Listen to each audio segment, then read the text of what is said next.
അഗ്രിമെന്റും കാവേരി നദീജല തർക്കവും ഉൾപ്പെടെയുള്ള സുപ്രധാനമായ അന്തർ സംസ്ഥാന ജലതർക്കങ്ങൾ ഗൗരവതരമായ ചർച്ചയ്ക്ക് ചൂടുപിടിച്ച വാഗ്വാദങ്ങൾക്കും വിവാദങ്ങൾക്കും വഴിതെളിക്കുമ്പോൾ പ്രവാചകൻ പറഞ്ഞു, ഇന്ന് സുപ്രീം കോടതിയിൽ പോലും ചർച്ച ചെയ്തുകൊണ്ടിരിക്കുന്ന അപ്പർ റൈപ്പേറിയൻ റൈറ്റ്, ഒഴുക്കുവെള്ളത്തെ സംബന്ധിച്ച് നിയതമായിട്ടുള്ള വ്യാഖ്യാനം ഓവർ റൈപ്പേറിയൻ പ്രദേശത്ത് വരുന്ന ജനങ്ങളുടെ അവകാശത്തെ ഒരു കാരണവശാലും നിഷേധിക്കാൻ, നിരാകരിക്കാൻ പാടില്ല.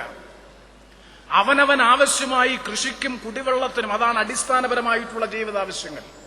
അതുകൊണ്ട് തന്നെയാണ് മുല്ലപ്പെരിയാർ പ്രശ്നത്തിൽ കേരളം ആവർത്തിച്ച് സൂചിപ്പിച്ചിട്ടുള്ളത്, തമിഴ്നാടിന് ആവശ്യമായിട്ടുള്ള, തമിഴ് ജനതയ്ക്ക് ആവശ്യമായി കുടിവെള്ളത്തിനും കൃഷിക്കും ആവശ്യമായിട്ടുള്ള വെള്ളം ഇപ്പോൾ ലഭിക്കുന്നത് പോലെ തീർച്ചയായും കൊടുക്കാൻ കേരളം സന്നദ്ധമാണ് എന്ന് ആവർത്തിച്ച് പറയുന്നതും ഇതിന്റെ പശ്ചാത്തലത്തിൽ തന്നെയാണ്. അതുകൊണ്ട് തന്നെ ലോവർ റൈപ്പർ അല്ലെങ്കിൽ താഴെ തലങ്ങളിൽ അല്ലെങ്കിൽ ഡൗൺ സ്ട്രീമിൽ താമസിക്കുന്ന ജനങ്ങളെ സംബന്ധിച്ചിടത്തോളം അവർക്ക് ലഭിക്കാനുള്ള വെള്ളം കൊടുക്കുക എന്നുള്ളത് മുകളിൽ താമസിക്കുന്നവന്റെ ചുമതലയാണ്. നമുക്കറിയാം, ഇന്ന് കേരളത്തിലായാലും രാജ്യത്തായാലും അന്താരാഷ്ട്ര തലത്തിലായാലും ഏറ്റവും കൂടുതൽ തർക്കങ്ങൾ ഉയർന്നു വരുന്നത് ജലം പങ്കുവെക്കുന്നതുമായി ബന്ധപ്പെട്ട പ്രശ്നങ്ങളിലാണ്. ആ നദീജലമായാലും മറ്റേത് രൂപത്തിലുള്ളത് അത് പങ്കുവെക്കുന്നതുമായി ബന്ധപ്പെട്ട തർക്കങ്ങൾ ഉയർന്നു വരുമ്പോൾ പ്രവാചക വചനങ്ങൾ, വാക്യങ്ങൾ ഈ അവസരത്തിൽ പ്രത്യേകം പ്രസക്തമായി മാറിത്തീരുന്നു.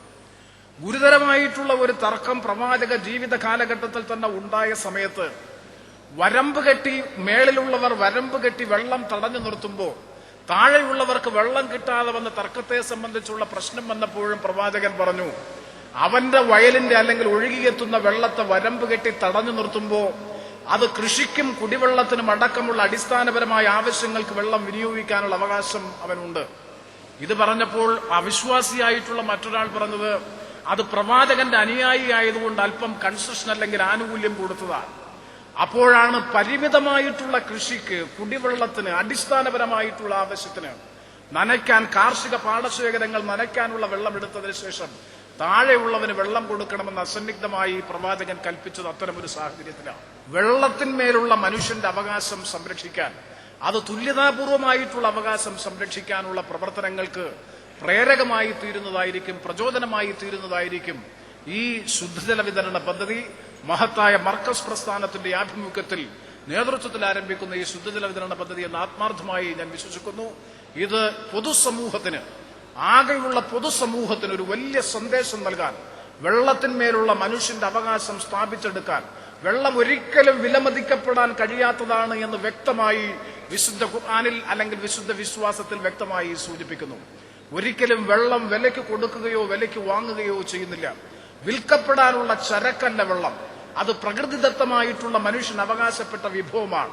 അത് ലഭിക്കാനുള്ള അവകാശം, ലഭ്യമാക്കാനുള്ള ഉത്തരവാദിത്വം ഗവൺമെന്റിനും, ലഭിക്കാനുള്ള അവകാശം തീർച്ചയായും ജനങ്ങൾക്കുമുണ്ട്.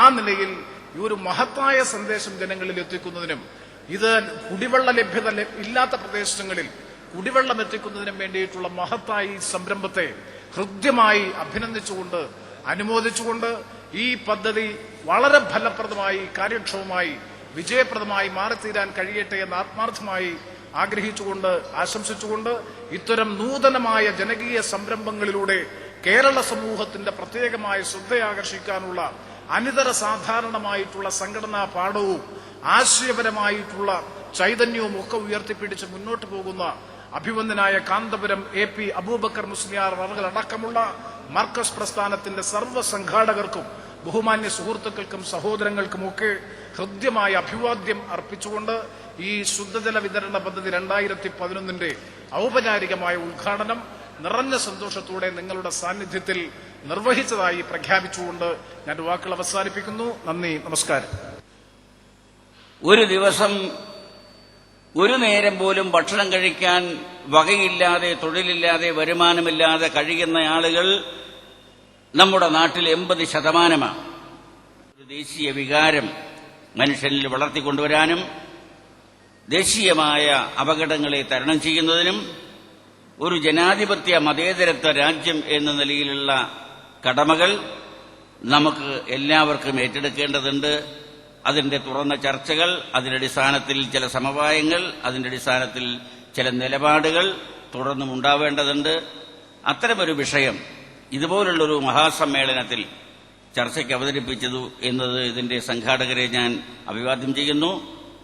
ദീർഘകാലമായി ഈ പ്രസ്ഥാനം ഒരു മഹൽ പ്രസ്ഥാനമായി ശക്തിപ്പെടുമ്പോൾ അത് രാജ്യത്തിന്റെ നാനാഭാഗങ്ങളിലും ലോകത്തിന്റെ നാനാഭാഗങ്ങളിലേക്കും ഈ മർക്കസിന്റെ സന്ദേശം പ്രചരിപ്പിക്കപ്പെടുമ്പോൾ ഇതുപോലുള്ള കാര്യങ്ങളും തീർച്ചയായും വരും തലമുറകൾക്ക് പ്രയോജനം ചെയ്യും എന്ന കാര്യത്തിൽ സംശയമില്ല. ഇതിന്റെ സംഘാടകർക്ക്, വിശേഷിച്ചും കാന്തപുരം ഉസ്താദിന് എല്ലാവിധ നന്മകളും അഭിവാദ്യങ്ങളും അർപ്പിക്കുന്നു. എനിക്ക് മുമ്പ് സംസാരിച്ച പല നേതാക്കളും പറഞ്ഞു, അവർ പല ഘട്ടങ്ങളിലായി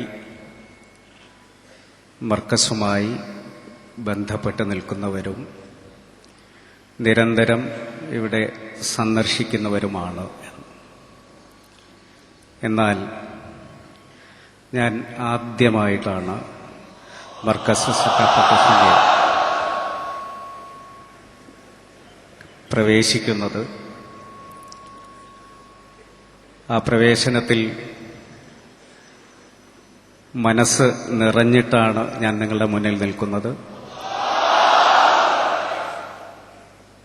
ഉസ്താദിനോടൊപ്പം ഭക്ഷണം കഴിക്കാനുള്ള ഭാഗ്യവും ഉണ്ടായി.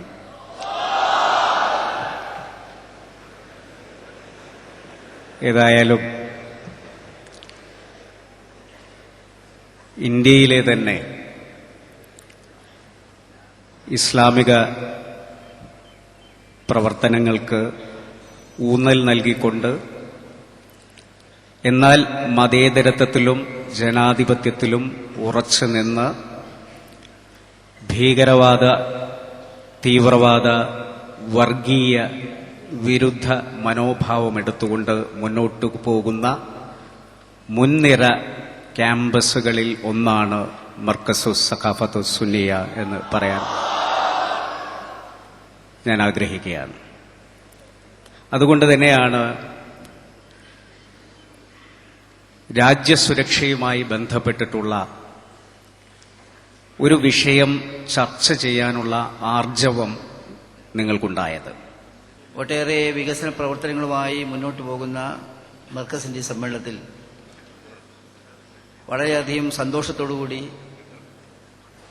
പ്രാന്തവൽക്കരിക്കപ്പെട്ട മുസ്ലിം സമുദായത്തിന്റെ നന്മയ്ക്ക് വേണ്ടിയുള്ള യോജിപ്പിന്റെ സന്ദേശവുമായിട്ടാണ് ഞങ്ങളെല്ലാവരും ഈ സമ്മേളനത്തിൽ പങ്കെടുക്കുന്നത്.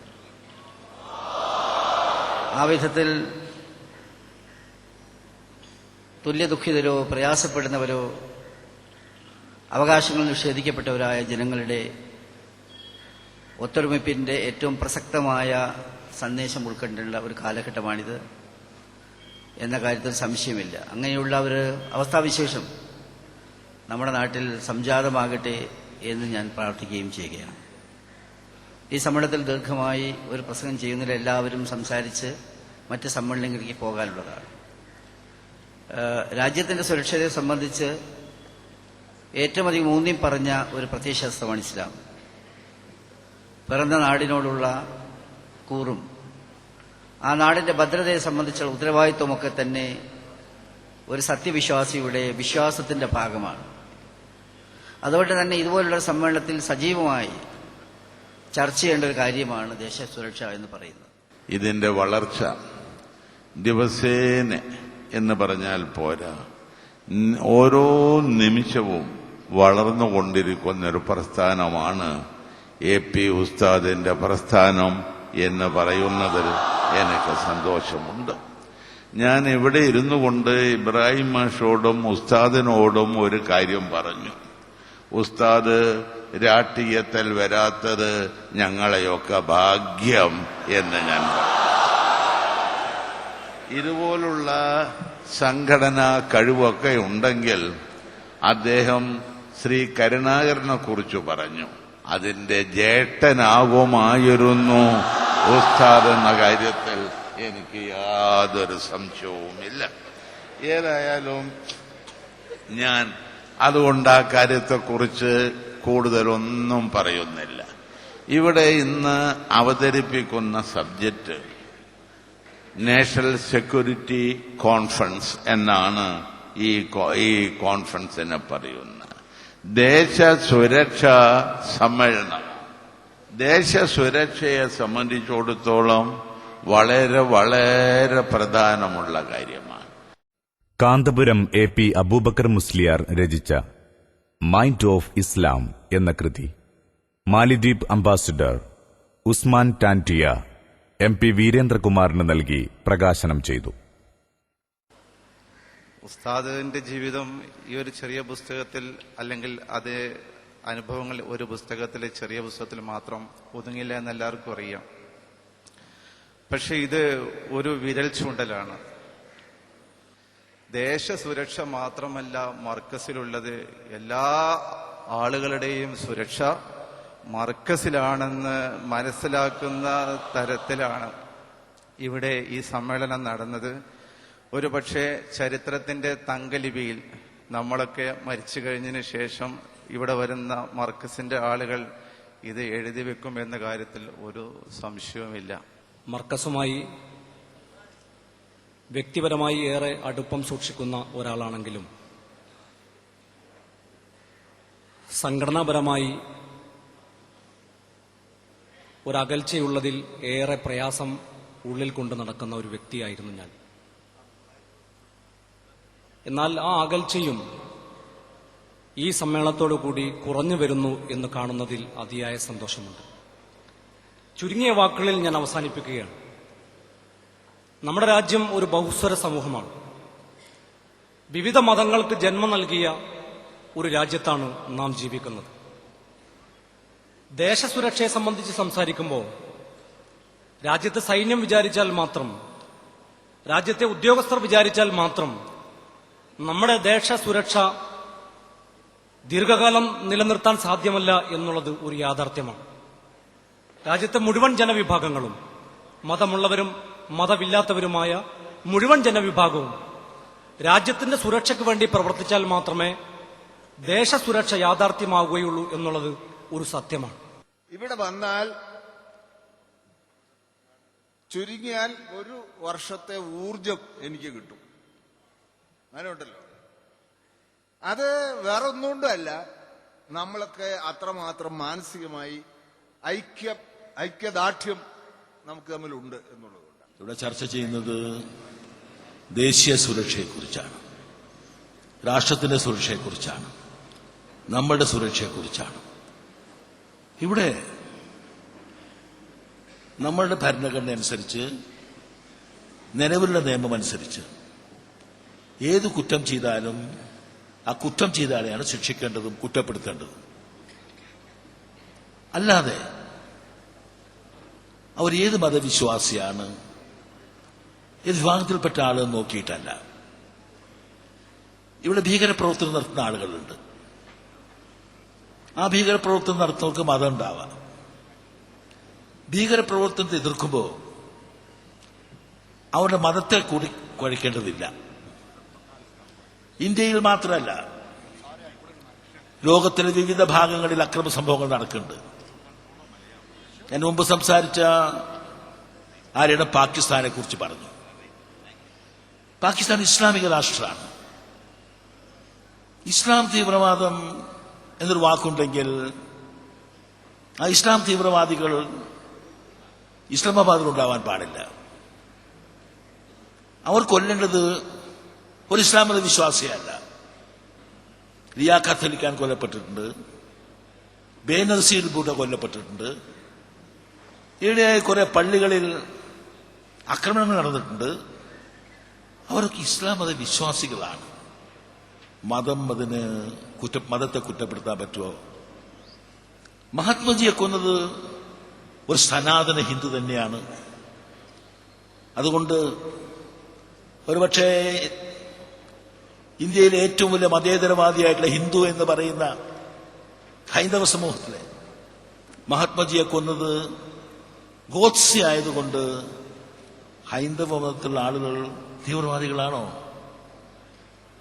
ഒരു ഹിന്ദു തീവ്രവാദം എന്ന് പറയാൻ പറ്റുമോ? ശ്രീലങ്കയിൽ തമിഴന്മാരും തമിഴ് നിവാസികളും സിൻഹാനീസുമായിട്ട് തർക്കവും യുദ്ധവും നടക്കുന്നുണ്ട്. അതിൻ്റെയൊക്കെ ഇരയായത് നമ്മുടെ മുൻ പ്രധാനമന്ത്രി രാജീവ് ഗാന്ധിയാണ്. ആ സംഘടനത്തിൽപ്പെട്ട ആളുകളെ തമിഴന്മാർ ഹിന്ദുക്കളായതുകൊണ്ട് അത് ഹിന്ദു തീവ്രവാദവും, സിൻഹാലിസ് ബൗദ്ധമത വിശ്വാസികളായതുകൊണ്ട് അത് ബൗദ്ധമത തീവ്രവാദവും ആവുമോ? നമ്മുടെ രാജ്യത്ത് ആസാമിൽ ഉൾഫയൽ തീവ്രവാദികളുണ്ട്, വടക്ക് കിഴക്കൻ പ്രദേശങ്ങളിലുണ്ട്. അവരെല്ലാം കൂടുതൽ